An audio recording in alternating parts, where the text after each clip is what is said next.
একই পরিবারের তিনজনের মৃত্যুতে এলাকা জুড়ে শোকের ছায়া। স্বজন ও প্রতিবেশীদের কান্নায় ভারী হয়ে উঠেছে পরিবেশ। বুধবার রাতে কুমিল্লার হোমনার বড় ঘাগটিয়া এলাকায় রাতের খাবার খেয়ে গৃহবধূ মাহমুদা ছেলে ও ভাগ্নিকে নিয়ে ঘুমিয়ে পড়েন। রাতে দুর্বৃত্তরা শোবার ঘরে ঢুকে তাদের গলায় ওড়না পেঁচিয়ে শ্বাসরোধে হত্যা করে পালিয়ে যান। বৃহস্পতিবার সকালে প্রতিবেশীরা ওই কক্ষে তিনজনের মরদেহ দেখে পুলিশে খবর দেয়। পরে মরদেহগুলো উদ্ধার করে হাসপাতালে মর্গে নেওয়া হয়।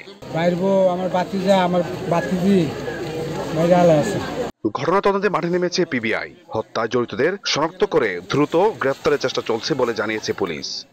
প্রথমে হয়তো বা শ্বাসরোধ করে তাদেরকে মারা হয়েছে, পরে আবার মৃত্যুটা নিশ্চিত করার জন্য কাঠের একটা তক্তার মতো এখানে পাওয়া গিয়েছে, সেটা দিয়ে তাদের মাথায় আঘাত করা হয়েছে প্রত্যেককেই। নিহতদের মাথায় আঘাতের চিহ্ন রয়েছে। ইশতিয়াক আহমেদ, সময় সংবাদ, কুমিল্লা।